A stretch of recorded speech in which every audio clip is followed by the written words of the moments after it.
Le Burkina Faso avance à contre-courant au cœur de la crise, face à la violence armée, aux pressions sociales persistantes et aux tentatives de fragmentation communautaire. L'État choisit d'imposer un cadre de discipline civique aux étudiants, misant sur l'ordre et la responsabilité plutôt que sur l'attentisme dans un environnement instable. S'agit-il d'une militarisation de la jeunesse ou de la vision d'Ibrahim Traoré visant à reconstruire une colonne vertébrale morale capable de résister à la manipulation, à la radicalisation et au chaos social? Un pari controversé, pensé pour peser sur l'avenir collectif. Ce récit promet d'examiner une décision qui divise parce qu'elle touche au cœur du lien entre éducation, sécurité et avenir national.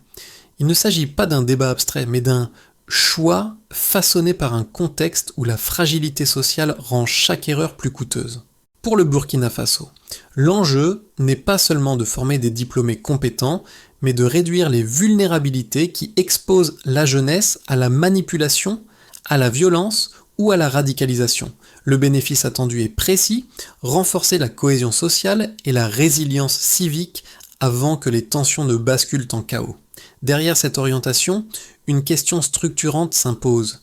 Une université peut-elle rester déconnectée de la réalité sécuritaire sans mettre en péril la société qui l'entoure?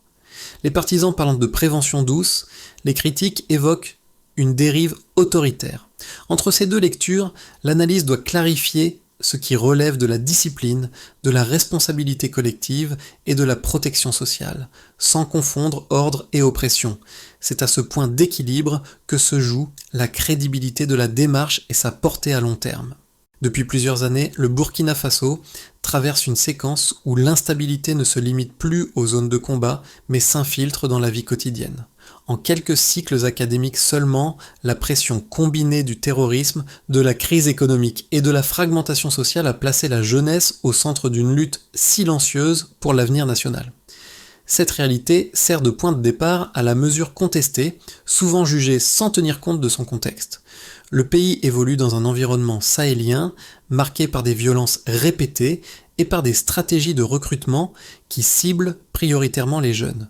Manipulation émotionnelle, promesses illusoires et récits simplistes circulent là où l'incertitude domine. Dans le même temps, le chômage, la précarité et l'exposition aux drogues ou aux réseaux criminels créent un terrain fertile pour la radicalisation. Dans un tel cadre, l'indifférence n'est plus une protection neutre, mais une faille exploitable.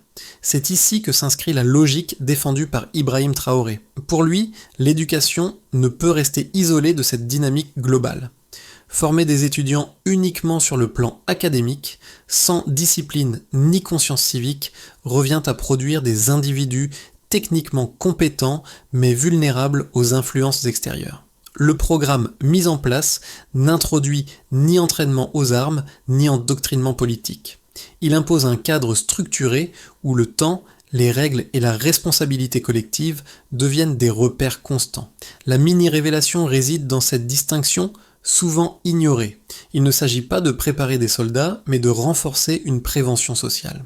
L'histoire récente montre que des sociétés se désagrègent plus souvent par la confusion interne que par la seule pression extérieure. Dans cette optique, la discipline est présentée comme un mécanisme de stabilisation, une étape préalable à l'émergence de la pensée critique, plutôt qu'un obstacle à la liberté. Ce contexte éclaire pourquoi la décision provoque des réactions contrastées à l'étranger. Jugée sans nuance, elle peut sembler brutale. Observée à l'aune des fragilités internes du pays, elle apparaît comme une tentative de répondre à un risque systémique, celui d'une jeunesse instruite mais déconnectée de sa responsabilité envers la collectivité. Dans les premières semaines de mise en œuvre, les effets les plus visibles ne se mesurent pas en indicateurs abstraits, mais dans des scènes ordinaires. Des étudiants issus de régions, d'ethnies et de milieux sociaux différents partagent désormais le même rythme quotidien. Lever matinale, horaire fixe, règles communes. Cette uniformité, souvent perçue comme contraignante de l'extérieur, agit d'abord comme un nivellement social. Les différences s'estompent au profit d'une expérience collective. Un premier micro-cas revient fréquemment dans les témoignages relayés localement. Des étudiants habitués à une autonomie totale découvrent un cadre où chaque retard a des conséquences pour le groupe. L'apprentissage n'est pas théorique, il est vécu. La ponctualité cesse d'être une exigence administrative pour devenir une responsabilité partagée. Cette logique transforme progressivement les comportements sans recours à la coercition idéologique. Un second exemple concerne la gestion des tensions. Dans un environnement où la pression sociale et l'insécurité nourrissent l'anxiété, la routine structurée introduit de la prévisibilité. Les étudiants apprennent à contrôler leurs impulsions, à coopérer et à comprendre que la liberté individuelle s'exerce à l'intérieur de limites communes. Cette expérience, difficilement reproductible dans un cadre universitaire classique, crée des réflexes de maîtrise de soi. Le rôle de figure directrice apparaît ici de manière indirecte. Plutôt que d'imposer un discours, la méthode privilégie l'exposition à un système de règles cohérentes. Cette approche correspond à la vision défendue par Ibrahim Traoré, qui considère la discipline comme un outil de maturation civique plutôt que comme un instrument politique. Au fond, on comprend alors ceci. La discipline devient un apprentissage social concret. Avant l'introduction de cette orientation, le débat sur l'éducation au Burkina Faso se concentrait presque exclusivement sur les contenus académiques et les diplômes délivrés. Après la montée simultanée de l'insécurité, du chômage des jeunes et de la pression informationnelle, l'attention s'est déplacée vers un problème plus profond, la fragilité du tissu civique. C'est dans ce basculement que s'inscrit la séquence d'événements menant à la décision actuelle. Le déclencheur n'est pas un incident isolé, mais une accumulation. Année après année, les autorités observent comment des frustrations sociales non canalisées deviennent des vecteurs de manipulation. Des mouvements présentés comme spontanés sont parfois récupérés, amplifiés ou déformés par des acteurs extérieurs. Les universités, espaces de débat et de mobilisation, se retrouvent exposés à ces dynamiques. Dans ce contexte, l'absence de cadre commun n'est plus perçue comme une neutralité bienveillante, mais comme une zone grise propice au désordre. La montée en intensité se produit lorsque cette lecture est reliée à l'expérience régionale. Dans le Sahel, plusieurs pays ont vu des crises internes s'aggraver non par manque de connaissances, mais par déficit de discipline collective et de responsabilité civique. Les décideurs burkinabés interprètent ces précédents comme des signaux d'alerte. Ils estiment qu'attendre une stabilisation sécuritaire complète avant d'agir sur la jeunesse reviendrait à traiter les symptômes sans toucher aux causes. C'est alors que l'option d'un environnement structuré, inspiré de certaines méthodes militaires mais dépourvu de préparation au combat, est formalisée. Le choix est présenté comme temporaire et ciblé. Il vise à introduire des habitudes. Respect du temps, hiérarchie fonctionnelle, coopération et maîtrise de soi. À ce stade, le discours officiel insiste sur une distinction claire entre militarisation et discipline. Les étudiants ne sont ni armés ni déployés, et l'enseignement académique n'est pas supprimé. La phase de réplique se manifeste à l'extérieur du pays. Des critiques dénoncent une dérive autoritaire et une atteinte aux libertés universitaires. En réponse, les autorités rappellent que la mesure s'inscrit dans un contexte de survie sociale. Pour Ibrahim Traoré, laisser se creuser le fossé entre formation intellectuelle et responsabilité civique représenterait un risque stratégique.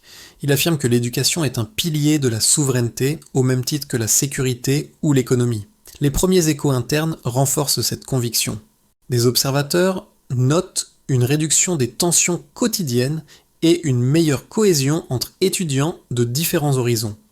Ces signaux ne sont pas présentés comme des preuves définitives, mais comme des indicateurs précoces. La séquence reste ouverte et ses effets à long terme demeurent débattus. Toutefois, la logique qui sous-tend la décision est désormais claire. Intervenir en amont avant que l'indiscipline et la fragmentation ne deviennent irréversibles. Avant la mise en place de ce cadre discipliné, le diagnostic officiel décrivait une jeunesse exposée à plusieurs facteurs de risque simultanés. Le point de départ reposait sur une observation simple. Dans un contexte d'insécurité prolongée, les étudiants passaient l'essentiel de leur temps hors de toute structure commune, avec des rythmes fragmentés et une faible intégration civique. Après l'introduction d'un environnement organisé, le changement recherché n'était pas une performance militaire, mais une modification mesurable des comportements sociaux et éducatifs. Un premier indicateur concerne le temps et la régularité. Dans le système universitaire classique, la ponctualité et la présence effective variaient fortement selon les établissements. Le nouveau cadre impose un emploi du temps identique pour tous, réduisant les écarts individuels. Cette régularité n'est pas présentée comme une fin en soi, mais comme un levier. Un temps structuré limite l'errance quotidienne et diminue l'exposition aux influences extérieures. En d'autres termes, moins de vide signifie moins d'opportunités pour la manipulation. Le second indicateur porte sur la discipline collective. Avant, les règles universitaires existaient, mais leur application restait inégale, souvent perçue comme arbitraire. Après, le respect des règles devient visible et partagé. Chaque manquement a des conséquences pour le groupe, ce qui transforme la discipline en responsabilité mutuelle plutôt qu'en sanction isolée. Cette dynamique est décrite comme un apprentissage social, où l'autocontrôle se développe par l'expérience répétée plutôt que par l'injonction. Un troisième indicateur touche à la cohésion sociale. Le Burkina Faso est marqué par une diversité régionale et communautaire qui, en période de crise, peut être instrumentalisée. Le cadre commun place tous les étudiants sur un pied d'égalité fonctionnelle.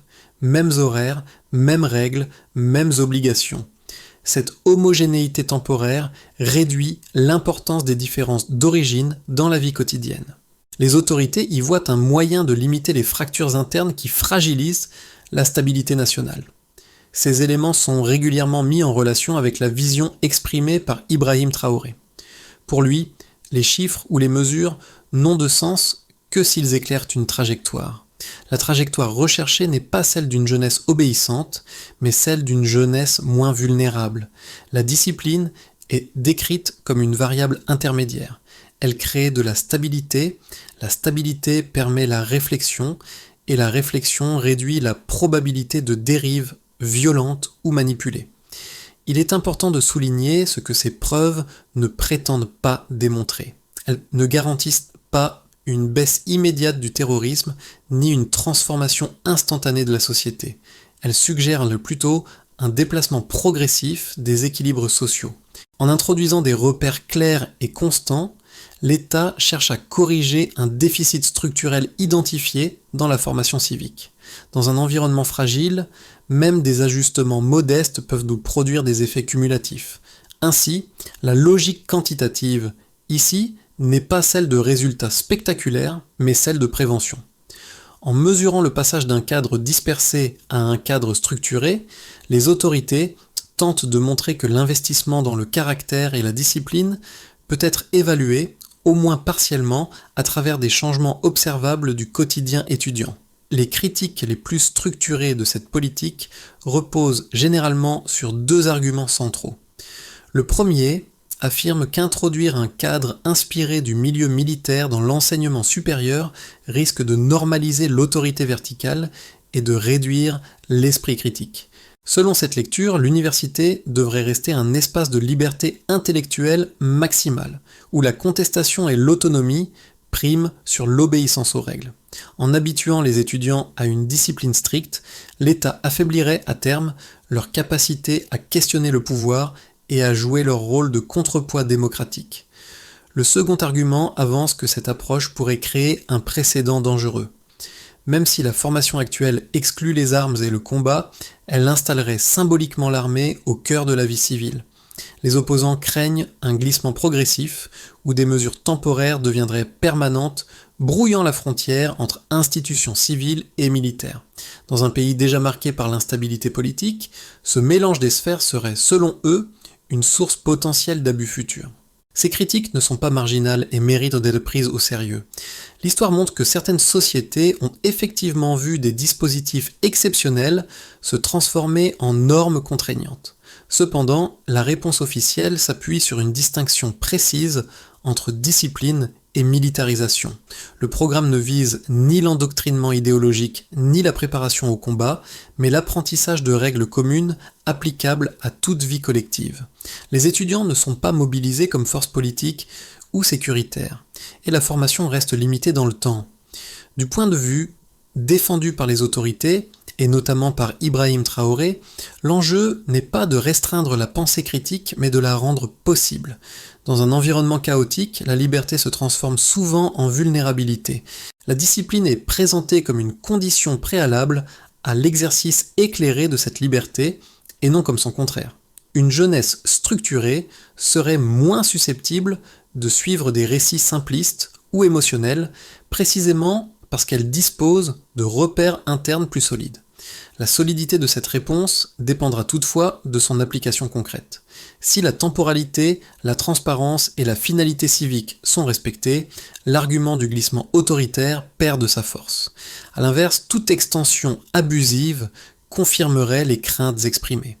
Le débat reste donc ouvert, non sur le principe de la discipline, mais sur les garanties qui l'entourent. Le véritable basculement apparaît lorsqu'on observe l'objectif implicite de la mesure.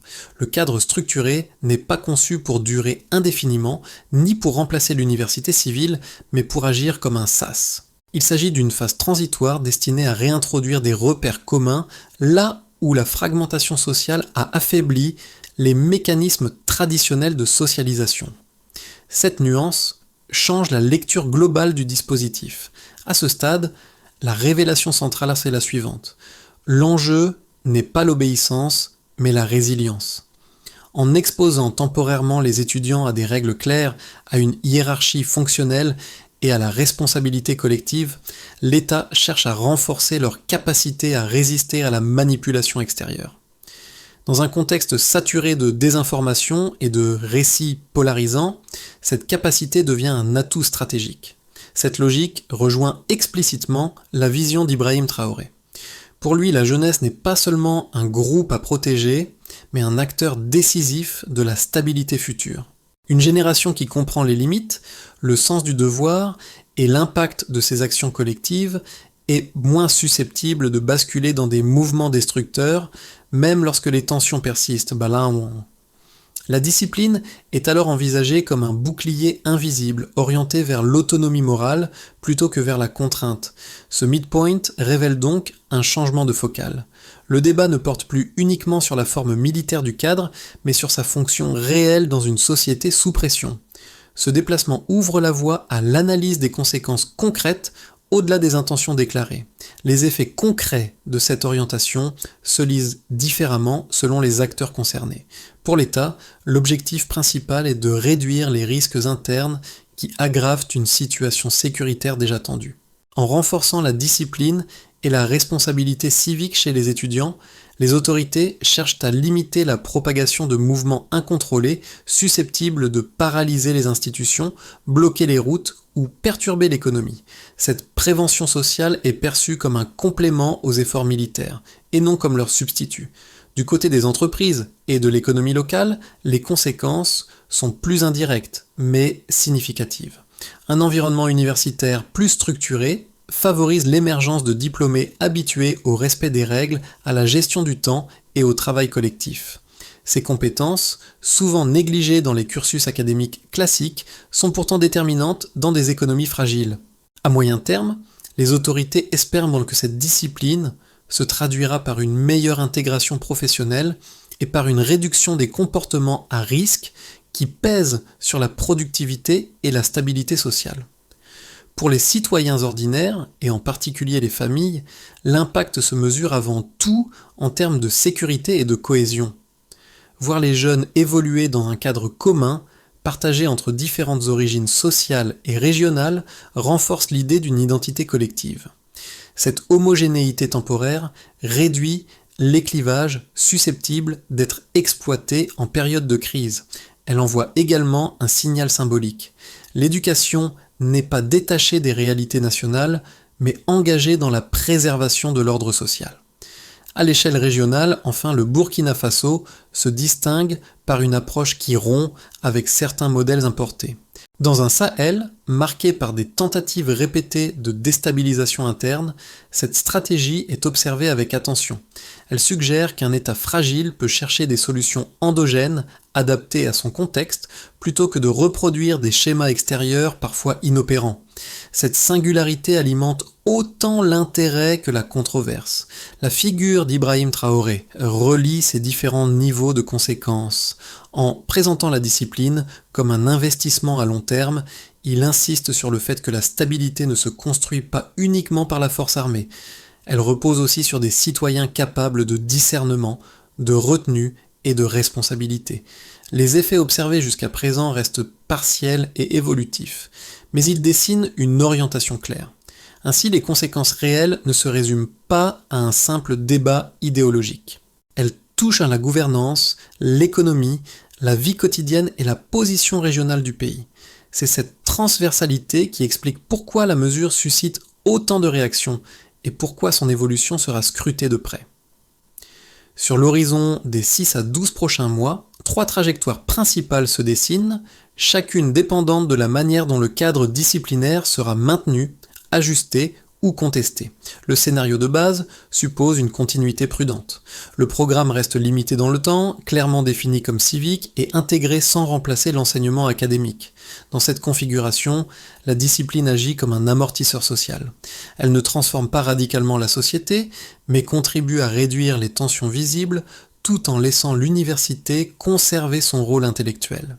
Un scénario plus optimiste émerge si cette expérience s'accompagne d'un dialogue transparent et d'une amélioration progressive des conditions économiques. Dans ce cas, la discipline initiale facilite la coopération entre institutions, étudiants et communautés locales. Les jeunes formés dans ce cadre développent des réflexes de responsabilité transférables à la vie professionnelle et civique. L'effet cumulatif pourrait alors renforcer la confiance sociale et offrir un socle plus stable pour des réformes plus larges, sans recours accru à la contrainte. Le scénario le plus défavorable repose sur une dérive de perception et d'application. Si la temporalité devient floue, si les objectifs civiques sont mal communiqués ou si le dispositif s'étend au-delà de son cadre initial, la mesure risque d'alimenter la méfiance. Les critiques internes et externes gagneraient en légitimité, transformant un outil de prévention en facteur de polarisation. Dans ce cas, la discipline perdrait sa fonction stabilisatrice pour devenir un symbole de fracture. Entre ces scénarios, un point de réflexion s'impose. La question centrale n'est pas seulement ce qui est fait, mais comment et pourquoi cela est fait. Si la discipline est perçue comme un moyen temporaire au service de la responsabilité collective, elle peut soutenir la stabilité. Si elle est ressentie comme une fin en soi, elle risque d'éroder la confiance. La trajectoire dépendra donc moins du cadre lui-même que de la cohérence entre intention, mise en œuvre et communication. Pour les étudiants directement concernés, l'expérience agit comme un miroir. Elle oblige chacun à se situer par rapport au collectif, à mesurer l'impact de ses choix quotidiens et à accepter que la liberté ne soit pas dissociée de la responsabilité. Pour certains, cette contrainte est vécue comme une rupture difficile. Pour d'autres, elle apporte une structure absente jusque-là, offrant un sentiment d'appartenance et de clarté dans un environnement marqué par l'incertitude. Pour les familles, l'enjeu est plus pragmatique. Beaucoup voient leurs enfants évoluer dans un pays sous pression constante, exposé à la violence, au chômage et à des influences destructrices. Le cadre discipliné est alors perçu comme une forme de protection indirecte. Il ne garantit pas un avenir sécurisé, mais il réduit certaines dérives possibles. Cette lecture explique pourquoi, malgré les critiques extérieures, une partie de la population accepte la mesure par souci de stabilité. Pour les observateurs extérieurs, notamment dans d'autres sociétés fragiles, la situation du Burkina Faso agit comme un cas d'école. Elle pose une question inconfortable. Que faire lorsque les modèles éducatifs classiques ne suffisent plus à contenir la désagrégation sociale ? La réponse burkinabé ne prétend pas être universelle, mais elle invite à reconsidérer le lien entre formation intellectuelle et cohésion civique. À ce niveau, le spectateur est directement interpellé. Face à des contextes de crise, chacun est confronté au même dilemme, privilégier une liberté formelle, même si elle devient vulnérable, ou accepter des cadres temporaires pour préserver l'essentiel. Observer cette expérience, c'est aussi réfléchir à ses propres sociétés et à la manière dont elles préparent leur jeunesse à affronter la pression, le conflit et la responsabilité collective. La logique défendue par les autorités s'organise autour d'une feuille de route progressive, conçue pour éviter toute confusion entre discipline civique et contrôle permanent. La première étape consiste à définir clairement le cadre et sa durée.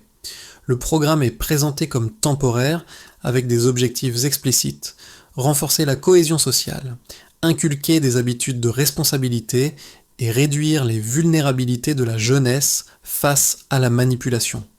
Cette clarté initiale conditionne l'acceptation sociale du dispositif. La deuxième étape repose sur la séparation stricte des rôles. L'environnement structuré s'inspire de méthodes militaires sans transférer de fonctions sécuritaires aux étudiants. L'armée fournit un cadre, non une mission. Cette distinction est centrale dans le discours porté par Ibrahim Traoré, qui insiste sur le fait que l'éducation civique relève de la prévention nationale, pas de l'idéologie ni de la répression. Maintenir cette frontière visible constitue un indicateur clé de crédibilité. La troisième étape concerne l'intégration avec l'université civile. Les autorités soulignent que la discipline ne remplace pas l'enseignement académique, mais le complète. Les programmes, examens et diplômes restent inchangés. Le cadre structuré agit en amont, sur les comportements et les réflexes sociaux. Cette articulation vise à éviter un décrochage intellectuel tout en renforçant l'ancrage civique des étudiants. La quatrième étape implique l'évaluation continue. Les effets du dispositif doivent être observés à travers des critères concrets: régularité, cohésion, réduction des tensions internes. Cette évaluation permet d'ajuster ou d'interrompre le programme si ses effets s'éloignent des objectifs annoncés. Enfin, la dernière étape repose sur la sortie du dispositif. L'objectif n'est pas la dépendance à la discipline, mais l'intériorisation des règles. Une fois les repères acquis, les étudiants réintègrent pleinement un cadre universitaire classique. Cette feuille de route met en lumière une ambition précise: transformer une mesure exceptionnelle en apprentissage durable. Son succès dépendra moins de la rigueur initiale que de la capacité à en faire un outil transitoire, lisible et mesurable, au service de la stabilité collective. Le récit revient alors à ces scènes simples observées au début, des étudiants alignés à l'aube, partageant le même rythme, les mêmes contraintes et les mêmes responsabilités. Ce qui paraissait d'abord rigide devient, avec le temps, une expérience fondatrice. La discipline cesse d'être perçue comme une imposition extérieure pour se transformer en repère intérieur, discret mais durable. C'est dans cette transformation silencieuse que se loge l'enjeu réel du projet. Pour Ibrahim Traoré, cette démarche s'inscrit dans une vision plus large du destin national. Il ne s'agit pas de glorifier l'autorité, ni de réduire la pluralité des voix, mais d'éviter qu'une jeunesse instruite soit emportée par la colère, la manipulation ou le désordre. Dans un pays soumis à des pressions multiples, chaque génération devient un rempart potentiel ou une faille. Le choix opéré vise à renforcer le premier scénario. L'émotion qui traverse ce débat tient une inquiétude partagée, celle de voir l'avenir se dissoudre dans la fragmentation interne. En cherchant à façonner le caractère en même temps que la connaissance, la stratégie tente de répondre à cette peur sans la nier. Elle parie sur la capacité des jeunes à intégrer des limites pour mieux exercer leur liberté. Et l'idée qui s'impose, presque comme une évidence, est la suivante: sans caractère, le savoir fragilise la nation. Au terme de ce parcours, il ne reste pas une réponse simple, mais une invitation à la réflexion collective. L'expérience menée au Burkina Faso interroge des notions souvent prises pour acquises: liberté, discipline, responsabilité, éducation. Elle rappelle que ces concepts changent de sens lorsqu'une société se trouve sous pression durable. Ce qui peut sembler excessif dans un contexte stable peut apparaître nécessaire ailleurs lorsque l'équilibre social devient fragile. Cette démarche ne demande pas une adhésion automatique ni un rejet réflexe. Elle invite plutôt à observer, comparer et questionner. Comment les sociétés protègent-elles leur jeunesse face à la manipulation et au chaos? Où placer la frontière entre prévention et contrainte? Et surtout, quels outils permettent de former des citoyens capables de défendre la réforme sans provoquer l'effondrement collectif? Le cas du Burkina Faso agit ainsi comme un miroir. Il pousse chacun à examiner ses propres certitudes et à reconnaître que les solutions universelles existent rarement. Comprendre ne signifie pas justifier, mais refuser les jugements simplistes. C'est dans cet espace de dialogue que naît une lecture plus nuancée des choix difficiles. La question reste ouverte. Dans un monde instable, quelle part de discipline sommes-nous prêts à accepter pour préserver l'essentiel ?